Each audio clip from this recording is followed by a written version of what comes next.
Randi Rhodes Show. Turn up your mind. Roll call today as Russian President Vladimir Putin's new draft came into effect. Russia wants 300,000 new soldiers to reverse recent losses in Ukraine. But many Russians don't want to serve. Human rights groups say more than 1,000 demonstrators have been arrested.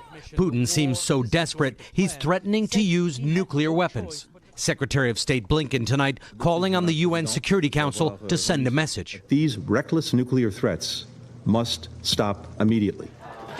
Just 2 miles across the Russian border, Ukrainians are undeterred. Ukrainian forces recently drove Russian troops from the town of Kozachka-Lapan. What do you think about Russia's partial mobilization, that Putin is trying to round up hundreds of thousands of more troops to send them here? They're unqualified cannon fodder, and they will be killed here, says Andriy. Local mayor Vyacheslav Zodorenko was one of the first Ukrainians to enter Kozachka-Lapan. He cut down the Russian flag, and then he found his mother. My golden boy, I knew you would liberate me, she says. Are you worried that there's going to be a new Russian offensive, that Russia's going to come back stronger than it was before? It doesn't matter how many people they're mobilizing, the mayor says. The whole of Ukraine will rise against them. Tomorrow, in areas still occupied by Russian troops, Ukrainians will start voting to permanently join up with Russia. Critics call the vote a sham. How could it not be a sham? How could it not be? The Russians are at war with a country, Ukraine. And Ukraine is occupied in certain areas by Russian forces in a live war, and they're going to have an election. Come on. This is backrap stuff, really. Putin cannot win. He could, actually prevail in this sham election.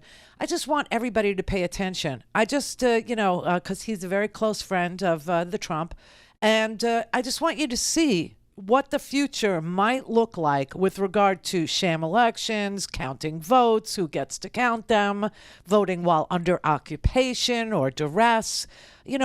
I will tell you, I think it was Sweden or Finland, one of the Nordic countries actually put out a video last night saying, hey, if you could have an election in an occupied Ukrainian city that is being occupied by, unwelcome forces, then we can have the people vote to annex themselves to Sweden.